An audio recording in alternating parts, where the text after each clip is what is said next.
നമസ്കാരം. 10ാം ക്ലാസ്സിലെ social science 4ാമത്തെ chapter സമ്പത്തും ലോകവും എന്ന ചാപ്റ്ററാണ് നമ്മൾ ഡിസ്കസ് ചെയ്തുകൊണ്ടിരിക്കുന്നത്. അപ്പോൾ അതിലെ ഏതാനും പേജുകൾ പാഠഭാഗങ്ങൾ നമ്മൾ പാർട്ട് 1 ചർച്ച ചെയ്തിട്ടുണ്ട്. അത് എല്ലാവരും പോയി കാണുക. എന്നിട്ട് രണ്ടാമത്തെ ഈ പാർട്ട് കാണാൻ ശ്രദ്ധിക്കുമല്ലോ. അപ്പോൾ നമുക്ക് ചാപ്റ്ററിലേക്ക് കടക്കാം. അപ്പോൾ നമുക്ക് അടുത്ത ഭാഗത്തേക്ക് കടക്കാം. വ്യാവസായിക വിപ്ലവത്തിലേക്ക്. ഫ്രഞ്ച് വിപ്ലവം യൂറോപ്പിൽ യുദ്ധത്തിൻ്റെ അഗ്നിക്ക് വഴിമാറുന്ന വേളയിൽ ചാനലിനപ്പുറത്ത്, അതായത് ഇംഗ്ലീഷ് ചാനൽ, പകൽ സൂര്യനെ തടഞ്ഞുകൊണ്ടും രാത്രി ആകാശത്തെ ഭാസുരമാക്കിക്കൊണ്ടും ഇംഗ്ലണ്ടിലെ ഫാക്ടറികളിലെ ചിമ്മിനികളിൽ നിന്ന് തീയും പുകയും ഉയർന്നു തുടങ്ങി. അതായത് ഇംഗ്ലണ്ടിലെ ഒരു ഇരുമ്പ് വ്യവസായശാലയുടെ ഒരു പിക്ചറാണ് ഇവിടെ കൊടുത്തിരിക്കുന്നത്.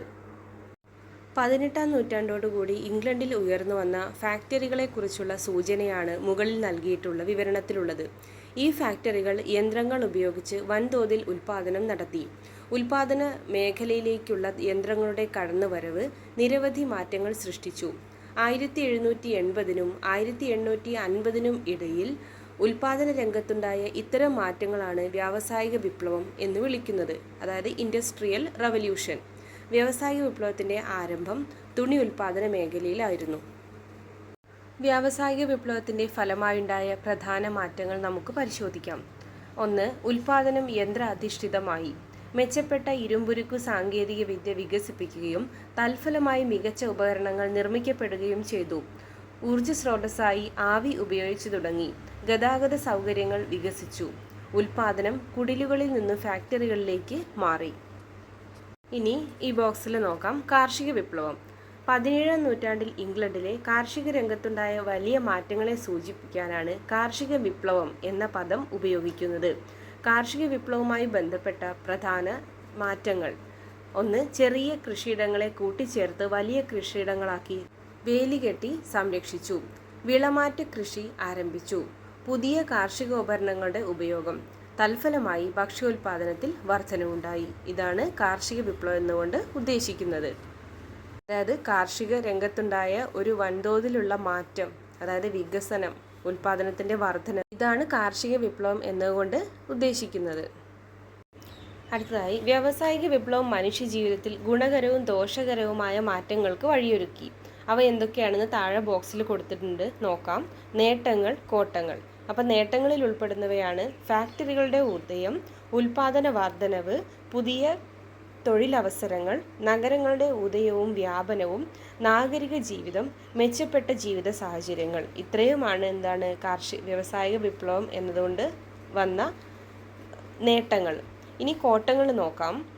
തൊഴിലാളികളെ ചൂഷണം ചെയ്യൽ, ദാരിദ്ര്യം, പകർച്ചവ്യാധി, സ്ത്രീകൾക്കും കുട്ടികൾക്കും ദൈർഘ്യമേറിയ തൊഴിൽ സമയവും കുറഞ്ഞ വേതനവും, ചേരികളുടെ ഉദയം, തിരക്കേറിയതും ശുചിത്വമില്ലാത്തതുമായ നഗരങ്ങൾ, നഗരങ്ങളിൽ തൊഴിലാളികൾക്ക് ദുരിത ജീവിതം. ഇത്രയുമാണ് കോട്ടങ്ങൾ. അതായത് കുറച്ച് നേട്ടങ്ങൾ ഉണ്ടായെങ്കിൽ പോലും പക്ഷേ സ്ത്രീകൾക്കും കുട്ടികൾക്കും തൊഴിലാളികളെയൊക്കെ ഒരുപാട് ചൂഷണം ചെയ്യും, പകർച്ചവ്യാധികളൊക്കെ കുറച്ച് കോട്ടങ്ങളായിട്ടും ഇതിൽ വന്നിട്ടുണ്ട്. ഇനി സെൻറ്റ് ഗിൽസ് ചേരിയിലെ ഒരു ചിത്രമാണ് ഇവിടെ കൊടുത്തിട്ടുള്ളത്.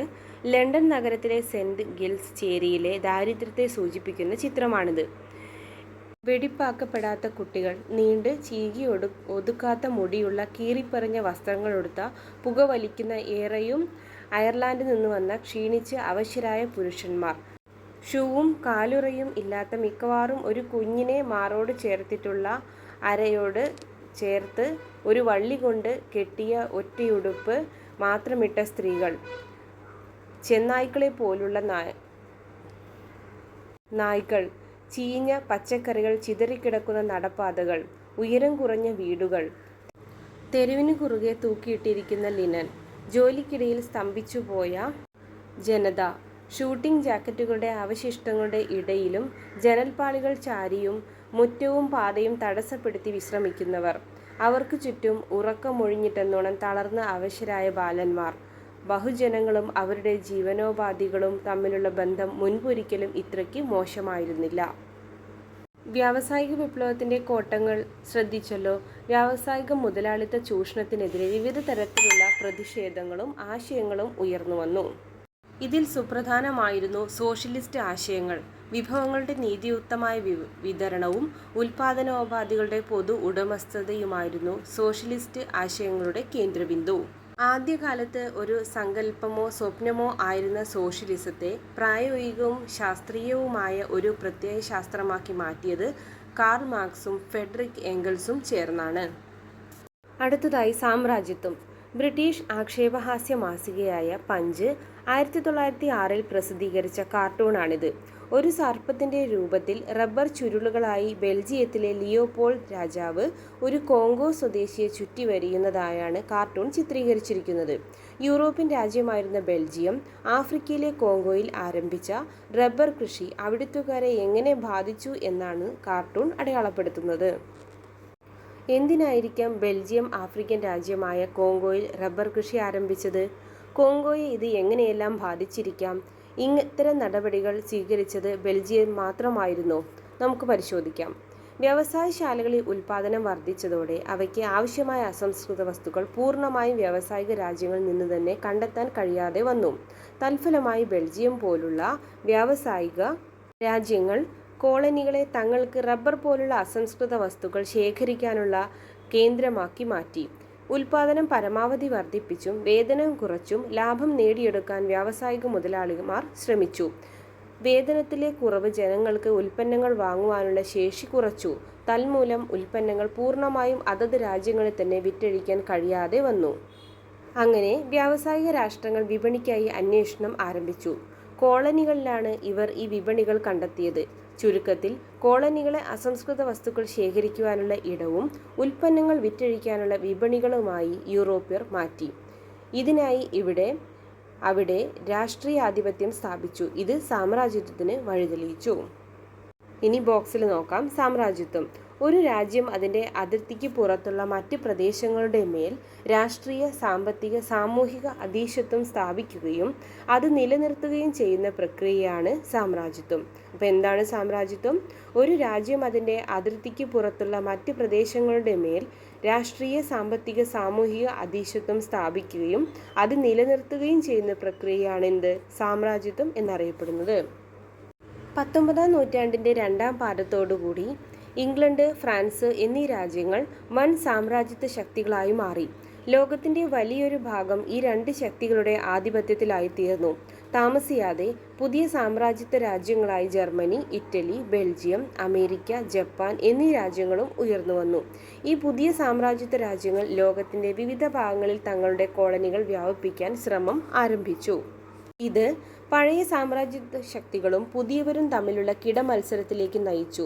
ഇത് 20-ാം നൂറ്റാണ്ടിലെ ലോക ചരിത്രത്തിൻ്റെ ഗതിയെ സ്വാധീനിക്കുകയും പുതിയ സംഘർഷങ്ങൾക്ക് വഴിയൊരുക്കുകയും ചെയ്തു. അവ എന്തൊക്കെയെന്ന് പരിശോധിക്കാം. ഒന്നാം ലോകയുദ്ധം 1992 ജൂൺ 28-ന്. ആ വർഷത്തിലെ തുടർന്നുള്ള ദിവസങ്ങളിൽ ആയിരക്കണക്കിന് ജീവനുകൾക്ക് അറുതി വരുത്തിയ ബാൾക്കൻ യുദ്ധത്തിൻ്റെ കേന്ദ്രമായി കഴിഞ്ഞിരുന്ന സാരയാവോയിലേക്ക് ഫ്രഞ്ച് പ്രസിഡന്റ് മിറ്ററാൻഡ് അപ്രഖ്യാപിതവും അപ്രതീക്ഷിതവുമായ ഒരു ദ്രുത സന്ദർശനം നടത്തി. എന്തുകൊണ്ടായിരിക്കാം ഫ്രഞ്ച് പ്രസിഡന്റ് സാരയാവോയിലേക്ക് ആ പ്രത്യേക ദിനം തിരഞ്ഞെടുത്തത്? കാരണം ജൂൺ 28 എന്നത് ഓസ്ട്രിയ ഹംഗറിയുടെ ആർച്ച് ഡ്യൂക്കായിരുന്ന ഫ്രാൻസിസ് ഫെർഡിനാൻഡ് സാരയാവോയിൽ വെച്ച് 1914 കൊല്ലപ്പെട്ടതിൻ്റെ വാർഷിക ദിനമായിരുന്നു. പ്രശസ്ത ചിത്രകാരൻ ഹെറിക് ഹോബ്സ്ബോം ഫ്രഞ്ച് പ്രസിഡന്റ് സാരയാവോയിലേക്ക് നടത്തിയ യാത്രയെ വിവരിക്കുന്ന ഭാഗമാണിത്. 1914 മുതൽ 1918 വരെ നടന്ന ഒന്നാം ലോക യുദ്ധത്തിൻ്റെ കാരണങ്ങളിലൊന്നായ കൊലപാതകമാണ് അദ്ദേഹം ഓർമ്മിപ്പിക്കുന്നത്. ലോകത്തിലെ എല്ലാ രാജ്യങ്ങളും പ്രത്യക്ഷമായോ പരോക്ഷമായോ പങ്കെടുത്ത ആദ്യ യുദ്ധമായിരുന്നു ഇത്. യുദ്ധത്തിലേക്ക് നയിച്ച മറ്റ് കാരണങ്ങൾ എന്തൊക്കെയാണെന്ന് നമുക്ക് നോക്കാം. സാമ്രാജ്യത്വ രാജ്യങ്ങളുടെ കിടമത്സരം. സാമ്രാജ്യത്വ ശക്തികളുടെ കിടമത്സരത്തെക്കുറിച്ച് നേരത്തെ സൂചിപ്പിച്ചല്ലോ.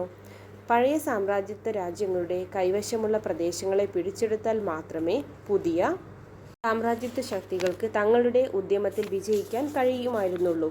സാമ്പത്തിക വ്യാവസായിക രംഗങ്ങളിൽ ജർമ്മനി കൈവരിച്ച അത്ഭുതപൂർവമായ മുന്നേറ്റം ഫ്രാൻസിനെയും ഇംഗ്ലണ്ടിനെയും ആശങ്കപ്പെടുത്തി. ആഫ്രിക്കയിലെയും ഏഷ്യയിലെയും പ്രദേശങ്ങൾ ഇംഗ്ലണ്ടിൻ്റെയും ഫ്രാൻസിൻ്റെയും കോളനികളായിരുന്നതിനാൽ തുർക്കിയുടെ നിയന്ത്രണത്തിലായിരുന്ന ഓട്ടോമൻ സാമ്രാജ്യത്തിലെ പ്രദേശങ്ങളിലേക്കായിരുന്നു ജർമ്മനി കണ്ണുവെച്ചത്.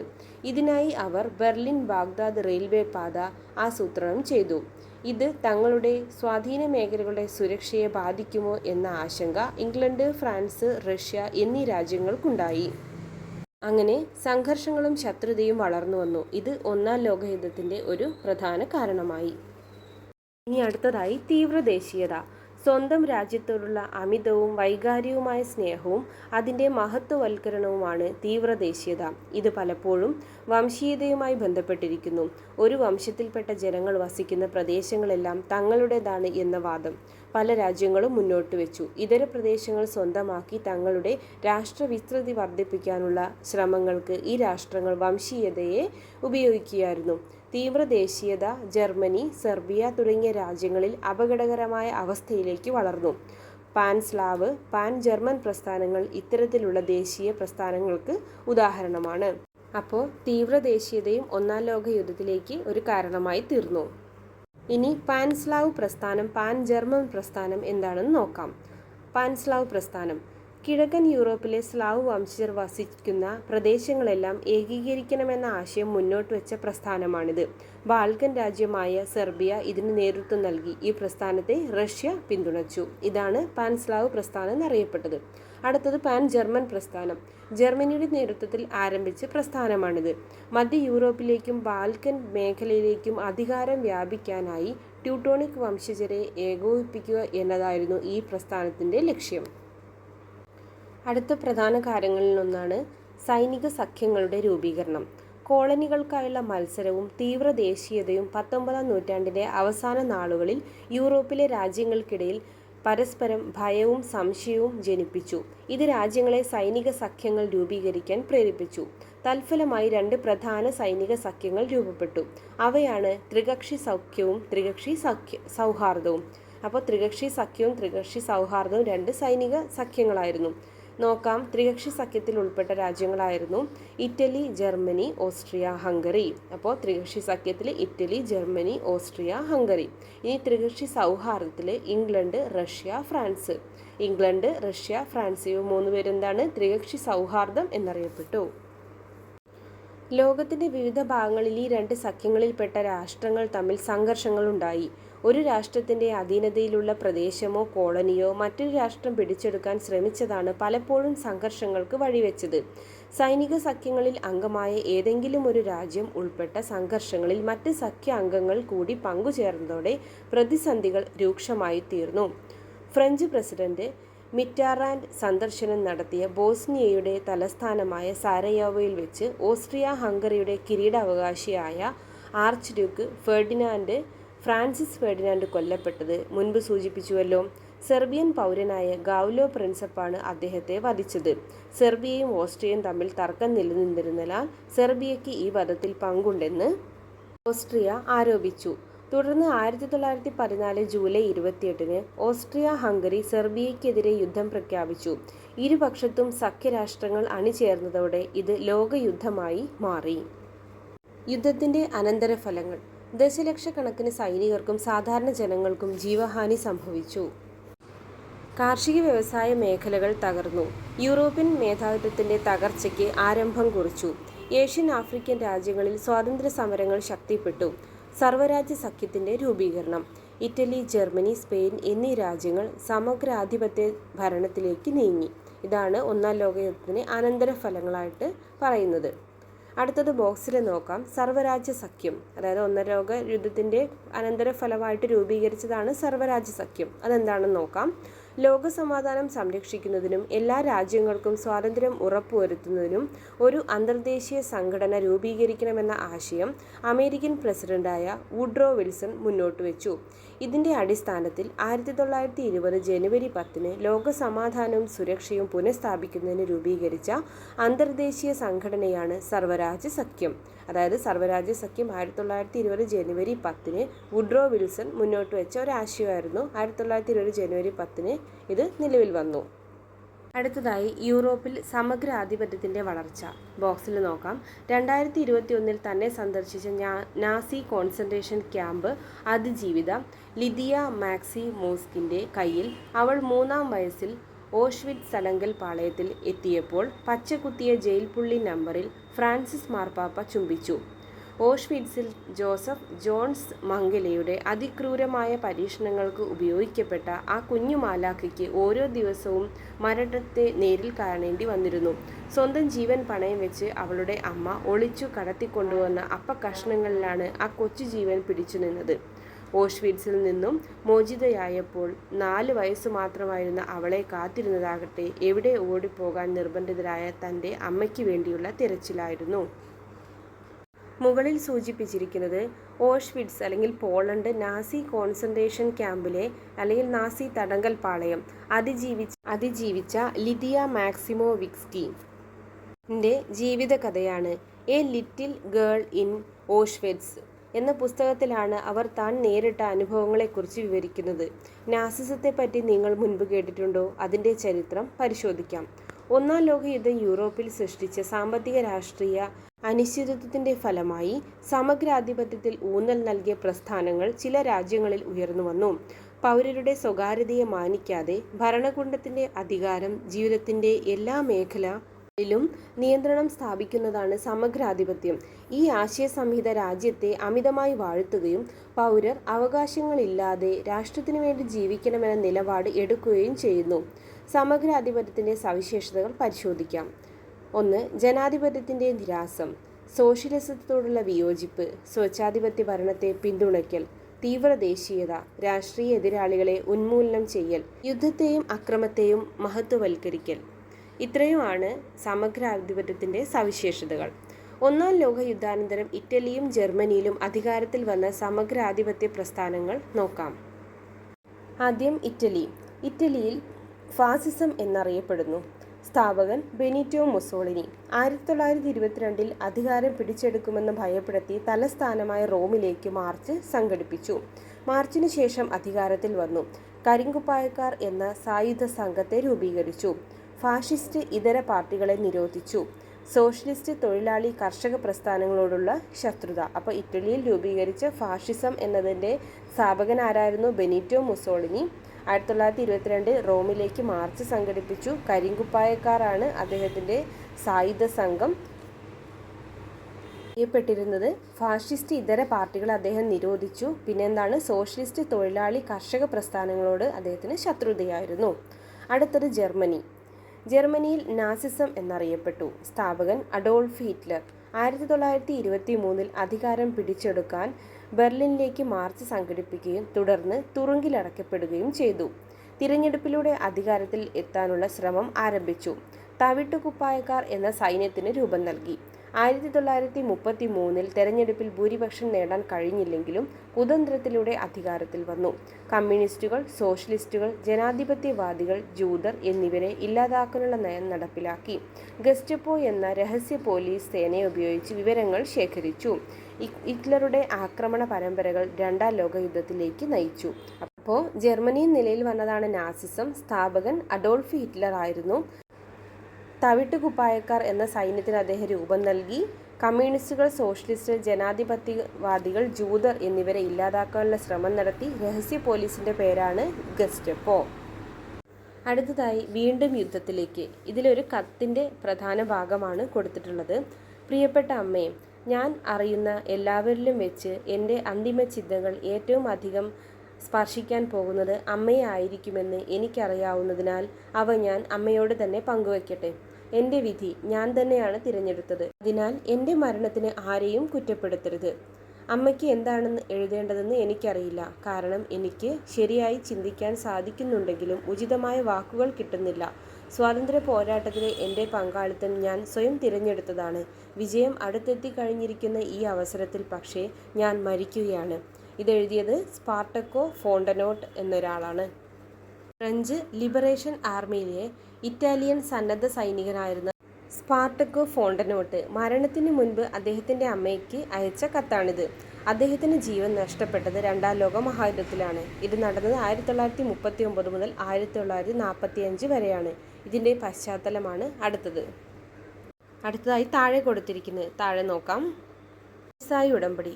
ഒന്നാം ലോക യുദ്ധാനന്തരം സഖ്യകക്ഷികളുമായി ജർമ്മനി ഒപ്പുവെച്ച സമാധാന സന്ധിയാണ് വെഴ്സായി ഉടമ്പടി. അതിൻ്റെ വ്യവസ്ഥകളാണ് രണ്ടാം ലോക യുദ്ധത്തിൻ്റെ വിത്തുകൾ പാകിയത്. ഈ ഉടമ്പടി പ്രകാരം ജർമ്മനിക്ക് കോളനികളും തങ്ങളുടെ കൈവശമുണ്ടായിരുന്ന പ്രദേശങ്ങളും നഷ്ടപ്പെട്ടു. ജർമ്മനിയെ നിരുദ്ധീകരിക്കുകയും യുദ്ധപ്പിഴയായി വൻതുക ജർമ്മനിയുടെ മേൽ ചുമത്തുകയും ചെയ്തു. ചുരുക്കത്തിൽ രണ്ടാം ലോക യുദ്ധം വെഴ്സായി ഉടമ്പടിയോടും അതിൻ്റെ ശില്പികളോടുമുള്ള ജർമ്മൻ കലാപമായിരുന്നു. സർവ്വരാജ്യ സഖ്യത്തിൻ്റെ പരാജയം. രാജ്യങ്ങൾ തമ്മിലുള്ള തർക്കങ്ങളും ഏറ്റുമുട്ടലുകളും പരിഹരിക്കാനോ അന്തർദേശീയ നിരായുധീകരണം നടപ്പിലാക്കാനോ ഒന്നാം ലോക യുദ്ധാനന്തരം രൂപം കൊണ്ട സർവ്വരാജ്യ സഖ്യത്തിന് സാധിച്ചില്ല. ജപ്പാനും ഇറ്റലിയും ജർമ്മനിയും ആക്രമണ പരമ്പരകളുമായി മുന്നോട്ടു പോയപ്പോൾ നടപടിയെടുക്കുന്നതിൽ സർവ്വരാജ്യ സഖ്യം പരാജയപ്പെട്ടു. അപ്പോൾ സർവ്വരാജ്യ സഖ്യം പരാജയപ്പെടുകയാണ് ഈ കാലഘട്ടത്തിൽ ഉണ്ടായത്. അടുത്തത് സൈനിക സഖ്യങ്ങളുടെ രൂപീകരണം. മുമ്പ് നമ്മൾ 2 സൈനിക സഖ്യങ്ങൾ പഠിച്ചു, ത്രികക്ഷി സഖ്യവും ത്രികക്ഷി സൗഹാർദ്ദവും. അടുത്തതാണ് സാമ്രാജ്യത്വ കിടമത്സരം ചുവടെ കൊടുത്തിരിക്കുന്ന സൈനിക സഖ്യങ്ങളുടെ രൂപീകരണത്തിലേക്ക് വഴിവെച്ചു. ഇവയാണ് അച്ചുതണ്ട് ശക്തികളും സഖ്യശക്തികളും. അച്ചുതണ്ട് ശക്തികളിൽ ഉൾപ്പെട്ട രാജ്യങ്ങളാണ് ഇറ്റലി, ജർമ്മനി, ജപ്പാൻ. സഖ്യശക്തികളിൽ ഇംഗ്ലണ്ട്, ചൈന, ഫ്രാൻസ് എന്നീ രാജ്യങ്ങളും ഉൾപ്പെട്ടിരുന്നു. പിന്നീട് സോവിയറ്റ് യൂണിയനും അമേരിക്കയും സഖ്യശക്തികളുടെ ഭാഗമായി മാറി. അടുത്തത് മ്യൂണിച്ച് ഉടമ്പടി. ബോക്സിൽ കൊടുത്തിരിക്കുന്നത് നോക്കാം.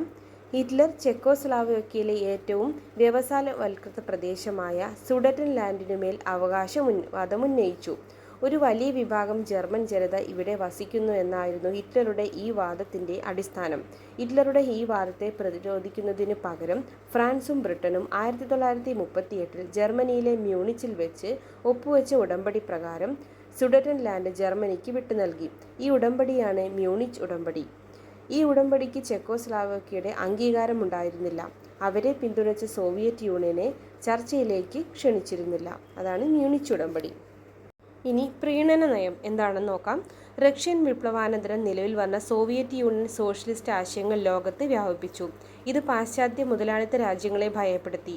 തൽഫലമായി അവർ സോവിയറ്റ് യൂണിയനെ ശത്രുവായി കണ്ടു. ഫാഷിസ്റ്റ് ആക്രമണത്തെ സോഷ്യലിസ്റ്റ് ആശയങ്ങളുടെ വ്യാപനത്തെ പ്രതിഷേധിക്കാനുള്ള ഉപാധിയായി അവർ കരുതി. മ്യൂണിച്ച് ഉടമ്പടി പാശ്ചാത്യ പ്രീണനത്തിൻ്റെ സുപ്രധാന ഉദാഹരണമാണ്. ഈ പ്രീണന നയങ്ങൾ ഹിറ്റ്ലർക്ക് ആത്മവിശ്വാസം നൽകുകയും സ്വന്തം ആക്രമണ പരമ്പരകൾ നിർബാധം തുടരുകയും ചെയ്തു. 1939 സെപ്റ്റംബർ 1 ജർമ്മനി പോളണ്ടിനെ ആക്രമിക്കുന്നതോടുകൂടിയാണ് രണ്ടാം ലോകയുദ്ധം ആരംഭിക്കുന്നത്. അപ്പോൾ എന്നാണ് 1939 സെപ്റ്റംബർ 1 ജർമ്മനി പോളണ്ടിനെ ആക്രമിക്കുന്നതോടുകൂടിയാണ് രണ്ടാം ലോകയുദ്ധം ആരംഭിക്കുന്നത്.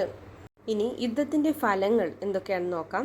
ദശലക്ഷക്കണക്കിന് പേർ കൊല്ലപ്പെട്ടു. ലോകമാകെ ഭക്ഷ്യക്ഷാമവും പകർച്ചവ്യാധിയും വ്യാപിച്ചു. യൂറോപ്യൻ സമ്പദ് വ്യവസ്ഥ തകർന്നു. കോളനിവൽക്കരണത്തിനും സാമ്രാജ്യത്തിനും തിരിച്ചടിയേറ്റു. യൂറോപ്പിൻ്റെ ആധിപത്യം അവസാനിച്ചു. ഐക്യരാഷ്ട്ര സംഘടന രൂപീകരിക്കപ്പെട്ടു. ഇറ്റലിയിലും ജർമ്മനിയിലും സമഗ്രാധിപത്യം അവസാനിച്ചു. ഏഷ്യയിലെയും ആഫ്രിക്കയിലെയും കോളനികൾ സ്വാതന്ത്ര്യം നേടി.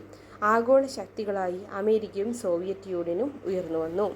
ഇത്രയുമാണ് രണ്ടാം ലോക യുദ്ധത്തിൻ്റെ അനന്തരഫലങ്ങളായിട്ട് പറയുന്നത്. അടുത്തതായി ഐക്യരാഷ്ട്ര സംഘടന. രണ്ടാം ലോക യുദ്ധത്തിന് ശേഷം ലോകസമാധാനവും സുരക്ഷയും ഉറപ്പുവരുത്തുന്നതിനായി രൂപം കൊണ്ട അന്തർദേശീയ സംഘടനയാണ് ഐക്യരാഷ്ട്ര സംഘടന. 1945 ഒക്ടോബർ 24 ഇത് നിലവിൽ വന്നത്. ഐക്യരാഷ്ട്ര സംഘടന നിലവിൽ വന്ന എന്നാണ് 1945 ഒക്ടോബർ 24. അപ്പോൾ ഇവിടെ ഈ ബോക്സിൽ ഐക്യരാഷ്ട്ര സംഘടനയുടെ ചിഹ്നം കൊടുത്തിട്ടുണ്ട്. അത് പലപ്പോഴും എക്സാമിൽ ചോദിച്ചിട്ടുണ്ട്. അപ്പോൾ നന്നായിട്ട് അത് നോക്കി വെക്കുക. ഇനി അടുത്തതായി യുദ്ധാനന്തര ലോകം. സാമ്പത്തിക താൽപ്പര്യങ്ങളായിരുന്നു യൂറോപ്യൻ ശക്തികളുടെ സാമ്രാജ്യത്വ കിടമത്സരത്തിനും 2 ലോക യുദ്ധങ്ങൾക്കും കാരണമായതെന്ന് നിങ്ങൾ കണ്ടുവല്ലോ. രണ്ടാം ലോക യുദ്ധത്തിൻ്റെ അവസാനത്തോടെ പരസ്പരം പോരടിച്ചിരുന്ന യൂറോപ്യൻ ശക്തികൾ അപ്രസക്തരായിത്തീർന്നു. അമേരിക്കൻ ഐക്യനാടുകളും സോവിയറ്റ് യൂണിയനും വിപരീത സാമ്പത്തിക നയങ്ങൾ പിന്തുടർന്നു. അമേരിക്കൻ മുതലാളിത്ത നയവും സോവിയറ്റ് യൂണിയൻ സോഷ്യലിസ്റ്റ് നയങ്ങളുമാണ് സ്വീകരിച്ചത്. ഇരു രാജ്യങ്ങളും പരസ്പരം ഭയക്കുകയും സ്വന്തം ആശയങ്ങൾ ലോകം മുഴുവൻ വ്യാപിപ്പിക്കാൻ ശ്രമിക്കുകയും ചെയ്തു. ഇവർ തമ്മിലുള്ള ഈ ശീതസമരം അരനൂറ്റാണ്ടോളം നീണ്ടുനിന്നു. 1991 സോവിയറ്റ് യൂണിയൻ്റെ തകർച്ചയോടെ ശീതസമരം അവസാനിച്ചു. രണ്ടാം ലോക യുദ്ധാനന്തരം ഏഷ്യയിലെയും ആഫ്രിക്കയിലെയും കോളനികൾ സ്വാതന്ത്ര്യം നേടിയത് മുൻപ് സൂചിപ്പിച്ചുവല്ലോ. ഇതോടെ മുതലാളിത്ത ആശയങ്ങൾ പിന്തുടർന്ന അമേരിക്ക സമ്പത്ത് ആർജിക്കുന്നതിനായി പുതിയ മാർഗങ്ങൾ സ്വീകരിച്ചു. അതിനായി സ്വാതന്ത്ര്യം നേടിയ രാജ്യങ്ങൾക്ക് വായ്പകൾ നൽകി അവയെ പരോക്ഷമായി ചൂഷണം ചെയ്തു. ഇവിടെ ശീതസമരം നോക്കാം. രണ്ടാം ലോക യുദ്ധാനന്തരം മുതലാളിത്ത രാജ്യങ്ങൾ അമേരിക്കയുടെയും സോഷ്യലിസ്റ്റ് രാജ്യങ്ങൾ സോവിയറ്റ് യൂണിയന്റെയും നേതൃത്വത്തിൽ പിന്തുടർന്ന ആശയപരമായ ഏറ്റുമുട്ടലാണ് ശീതസമരം. ഇത് പ്രത്യക്ഷ യുദ്ധത്തിൻ്റെയോ സമാധാനത്തിൻ്റെയോ കാലമായിരുന്നില്ല. ഈ രണ്ട് ചേരിയിലും പെടാത്ത രാജ്യങ്ങളുടെ കൂട്ടായ്മയായിരുന്നു ചേരിചേരാ പ്രസ്ഥാനം. ഇവിടെ അമേരിക്കയുടെ ചൂഷണ രീതിയെ പരോക്ഷമായി വായ്പകൾ നൽകി ചൂഷണം ചെയ്തു എന്ന് പറഞ്ഞുവല്ലോ.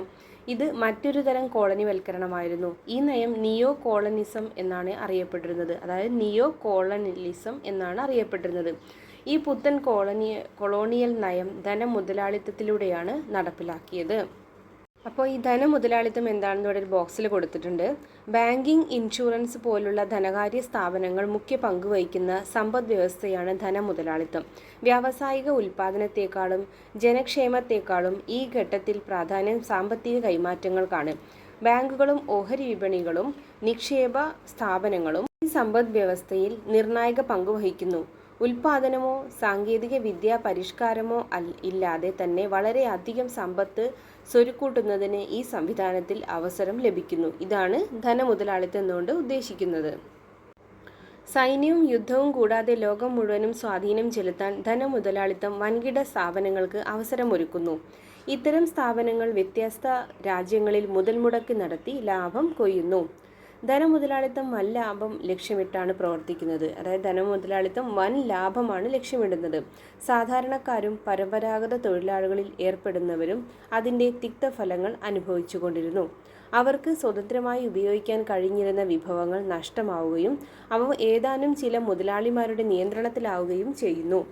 അനിയന്ത്രിതമായ വിഭവ ചൂഷണം പാരിസ്ഥിതിക പ്രശ്നങ്ങളിലേക്കും നയിക്കുന്നുണ്ട്. അതായത് ധനമുതലാളിത്തം സമൂഹത്തിൽ വന്ന സ്വാധീനമാണ് ഇവിടെ പറയുന്നത്. അതുപോലെ 15-ാം നൂറ്റാണ്ട് മുതൽ 20-ാം നൂറ്റാണ്ട് വരെയുള്ള കാലത്ത് രൂപപ്പെട്ട സാമ്പത്തിക ക്രമങ്ങളെപ്പറ്റിയാണ് ഇതുവരെ ചർച്ച ചെയ്തത്. പുതിയ സാങ്കേതിക വിദ്യകളും അതിനോട് ബന്ധപ്പെട്ട് സമൂഹത്തിലുണ്ടായ മാറ്റങ്ങളുമാണ് ഈ സാമ്പത്തിക മാറ്റങ്ങൾക്ക് കാരണമായത്. 5 നൂറ്റാണ്ടുകൾ കൊണ്ട് മുതലാളിത്തം പല ഘട്ടങ്ങളിലൂടെ വികസിച്ചു. ഇത് ലോക ചരിത്രത്തെ എത്ര ആഴത്തിൽ സ്വാധീനിച്ചു എന്നും കോടാനുകോടി ജനങ്ങളെ ഏതെല്ലാം രീതിയിൽ സ്പർശിച്ചുവെന്നും ഈ അധ്യായത്തിൽ വ്യക്തമാക്കുന്നു. ചരിത്രഗതിയെ നിർണ്ണയിക്കുന്നതിൽ സാമ്പത്തിക ഘടകങ്ങൾക്കും സംവിധാനങ്ങൾക്കുമുള്ള പങ്ക് അത് ചൂണ്ടിക്കാട്ടുന്നു. അതോടൊപ്പം മുതലാളിത്ത താൽപ്പര്യങ്ങൾക്ക് മുൻപിൽ മാനവിക മൂല്യങ്ങൾക്കുണ്ടായ തകർച്ചയ്ക്ക് ഇക്കാലം സാക്ഷിയാവുകയും ചെയ്തു. അപ്പോൾ ഇത്രയാണ് ഈ ചാപ്റ്റർ. അപ്പോൾ ഇതിൻ്റെ 1ാമത്തെ പാർട്ട് കാണാത്തവർ തീർച്ചയായും അത് പോയിട്ട് കാണുക. എന്നിട്ട് 2ാമത്തെ പാർട്ട് കാണണം. അപ്പോൾ PSCക്ക് ഒരുപാട് യൂസ്ഫുൾ ആയിട്ടുള്ളൊരു ചാപ്റ്ററാണ്. എല്ലാവരും കാണുക. ഇഷ്ടമായെങ്കിൽ ചാനൽ സബ്സ്ക്രൈബ് ചെയ്യുക, സപ്പോർട്ട് ചെയ്യുക, ലൈക്ക് ചെയ്യുക. Thank you for watching.